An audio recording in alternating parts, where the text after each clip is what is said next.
Hello everyone, my name is Mordecai and welcome back.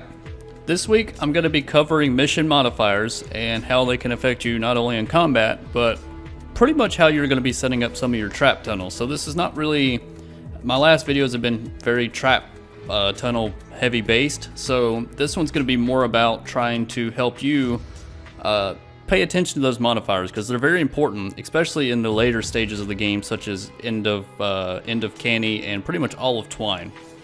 So we're going to be covering a lot of those today, or I surely shouldn't say a lot. I picked out the ones that I feel like will hamper you or change your thought process of how you should go into combat the most. I may cover the rest of them later, but I tried to pick out the ones that I felt were the most dangerous. So with all the boring stuff out of the way, let's jump right into it. Okay guys, I feel like the best place to start out is going to be here at the mission map where you can select which type of mission you actually want to go to. And the biggest reason that is you'll see a lot on the map, and I've explained this in the past, but so I'll keep this one kind of brief. You see the clouds around some of the missions, like especially like the one I have highlighted? That typically means there is a storm modifier of some sort, meaning there's something special or different about the mission. So we're going to start with this one right here for retrieve the data instead, just to kind of switch it up just a little bit. So if you look over here on the left, you're going to see a whole bunch of little red icons, and those all mean something. To me, I know what they mean, but to you may not. So if you look down here in the bottom right where it says mission info and you click it, it's going to pull up this window here that's going to go over all the different modifiers for this particular zone. So to start off, the little flame emblem tells me that all the elemental husks in this area are going to be fire. So anytime an elemental husk should spawn, it will always be fire, with the exception of a boss. It can be a different modifier. Speaking of bosses, the second one with the skull tells me that an epic mini-boss will appear during some point during the mission. So whether it be a first phase, second phase, very beginning or very end, I will see a mini-boss at some point. The next one there, the slowing pools, that one's a little bit of a pain because it leaves like a big pile of purple gloop or like mush on the ground that when you get into it, it slows you down quite a bit. And I'll demonstrate that in a mission to show you how much it slows you down. That one's not a terrible one, but it is a pain. Healing Deathburst shows the skull with the healing marks on it. Means that whenever a husk dies, it's going to heal its teammates next to it. That can be a real pain in the trap tunnels because it'll constantly keep healing their teammates or the other husk as they're coming through the tunnels. The last one, Leech Life, which shows the teeth, I'll be honest with you, really not that important, not a major one. So the other type of mission I think I'm going to try to show you the modifiers for is going to be this repair the shelter.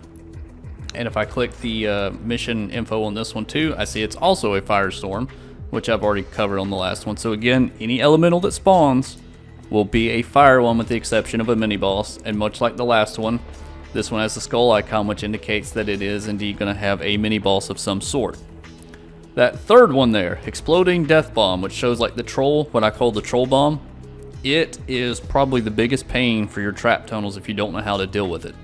So Husky Husk, Riot Husk, and Sploders, which are the propane guys, when they die, they have, I think it's guaranteed now, to actually drop a bomb at their location.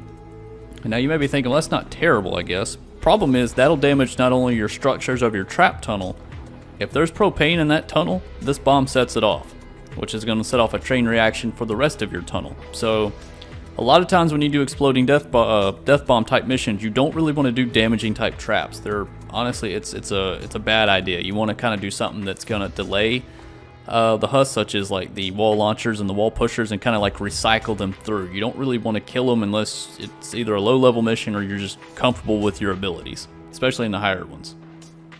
The next one's wall weakening. Not a huge thing for me either. It just means whenever the husk actually hit one of your walls, they will take more damage from other husks, including their own hits, for a short period of time. So it's like it's a weakening field. So it's like a debilitating shot for your walls. If anybody used to play when the soldiers had that, they're doing the same thing to your wall that you used to do to them. The last one, slowing attack, is similar to the slowing field, and that is when you get hit by a husk, you're slow for a certain amount of time. That can be deadly if you're not careful, especially if they surround you. So again, we're going to go over all these in a mission so I can show you just how they react with your characters. So let's go to it.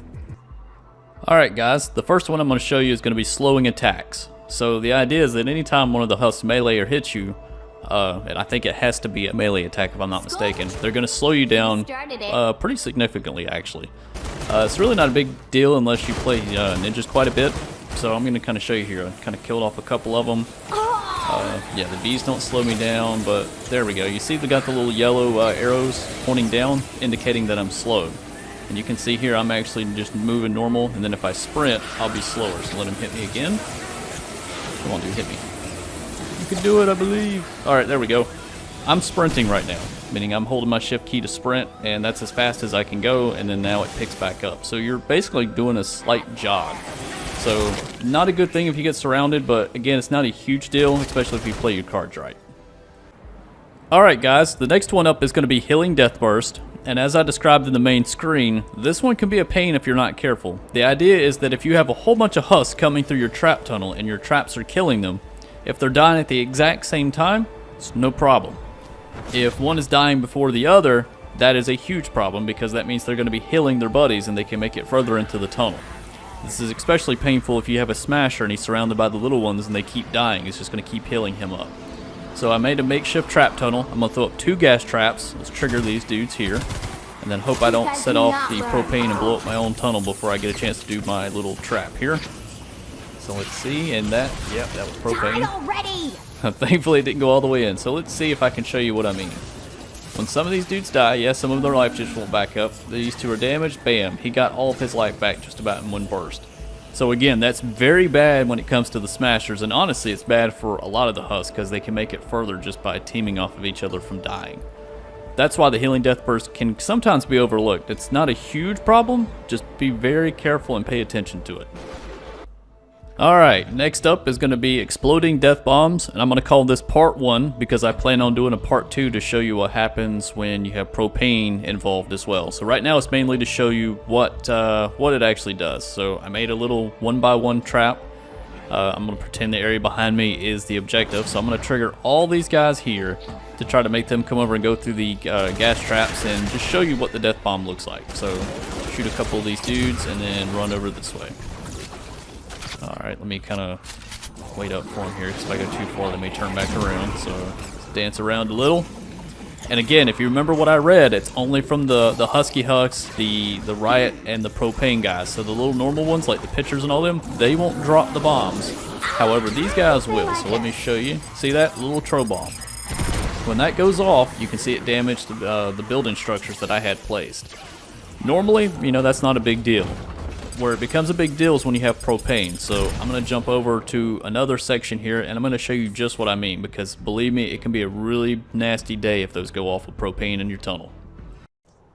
Alright, here's Exploding Death Bombs Part 2. So I built another little 1x1 and going to put up a gas trap in here in just a second. And there's a propane guy just on the other side of this wall. So I'm going to shoot and set these guys off, you know, make them aggro and come towards me. Then I'm going to watch and hopefully let you see the propane actually blow up from the death bomb. So let's get over here and let's back up a little further. Oh, hindsight's 2020. I probably should put a path right. Well, there, here we go. All right, and boom, and it set off the propane, and there goes my trap tunnel, just like that. That's why a lot of people in the higher end of the game, they honestly don't particularly care for the Exploding Deathburst because it kind of ruins the idea of, you know, setting up your traps, defending from hordes. It throws a really nasty monkey wrench if you really don't know how to prepare and to fight against that. So when you see that little bomb icon, keep that in the back of your mind. Not all missions are going to have propane waves, so you may get lucky and not have a single one. But a lot of times they're going to show up and they're going to ruin your day. So keep that in mind when you see that icon on a mission. Alright guys, this one's very similar to the slowing attack. It's called slowing pools. And what that means is anytime I kill a husk, there's a chance they're going to drop a big purple, I'm going to call it a pile of goop on the ground. And if I step in it, I get the same effects of the slowing attack. Just, you know, it's an avoidable ability, meaning I can, as long as I stay out of the pool, I don't get it. So let's take a couple of these dudes out. Perfect, first one. See how when I run in here and I get the yellow down arrows again? That means I can't run. I can only do like a slight jog until that wears off. So it's again, it's an ability you can avoid, and it's not a massive hindrance. But if you're not careful and there's a whole bunch of those on the ground and you're trying to maybe get away from a bunch of husk and you can't, you know, double jump your way out, it can cause trouble. But it's not as bad as some of the others. Alright guys, I just noticed one of the missions had something I wanted to include, so this is a last minute addition. And I'm going to circle it right here, and it's Smokescreen. And what that means is when one of the husks die, it has a chance to leave a purple cloud of smoke in its wake. Or rather, in its place of death. So when it does that, any husk that goes into that, whether it be a smasher, a normal husk, whatever, they're going to take reduced damage. And I think, and I would have to look it up, I think it's right around 60% less damage, and that's massive. So I'll show you in the video, and when I say reduced damage, I should rephrase that. It's ranged damage. So if it's melee damage being done to them, you're still doing normal damage to the husk. Trap damage and ranged, you know, your weapons, your normal ranged weapons, they do reduce damage. So keep that in mind when you see the purple cloud on the field. So I'm going to jump over and show you that one really quick. Alright guys, we're in the mission, and I'm going to show you the last one for this video, and that's going to be Smokescreen. And as I described in the main video, and I'm going to try to kind of recap that, is that whenever that purple cloud appears after I kill a husk, range damage is going to be reduced. So if I do, let's say I normally do 10,000, I'm likely only going to be doing right around 2,000 to 3,000 if I give a rough estimate. And that's a huge decrease. I mean, you can hear it just from the number jump there. So what I'm going to do, I'm going to kill this blaster right here in just a second, just so he doesn't muck up my little plan here. And then I'm going to purposely try to eliminate a couple husks, pull out the sword, swing it, and show you can see the damage in the melee damage, and then also show the damage with the shooting. So you'll get both melee and range damage. So let's go ahead and get this underway. Let's go ahead and eliminate this dude. There we go. And let's see if I can get the purple cloud up here. Not yet. There we go. You see this purple cloud? This is what I'm talking about. When they walk into that, they'll take reduced damage. So I'm normally doing, you know, 10 to 20,000. You can see there I'm doing hardly anything. Let me see if I can get a couple more shots in. Yeah, right there, 2,000, 2,000, whereas I was normally doing more. This guy, however, if I hit him with a melee sword, I'm doing right around 14. And again, this is not me like trying to do massive amounts of damage. I'm just trying to show you that those clouds do indeed reduce the damage done to the husk. So there's another purple cloud. It's a pretty decent radius, and that fills up a trap tunnel if it's very small. So there we go. Knocked that one out. That was actually 50k. Those were actually critical. So unfortunately, I wish I had more I could show you on the clouds, but that's actually painful too with the trap tunnels, because it reduces the damage the traps do. So naturally they're kind of like getting additional armor, and the more that die in there, the more those clouds appear.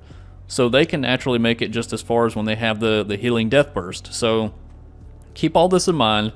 It's not going to completely ruin your day or make the game super hard. It's just when you notice they're getting a little further, pay attention to those modifiers. You'll be really surprised how much you can figure out how to combat them when you actually understand what they do. Alright guys, that's pretty much all I've got for this week. I pretty much chose this screen for my ending for this week just because I happened to notice that on Saturday, today is Wednesday, and this is actually before the store reset, so I'm going to be on 697 as of tonight.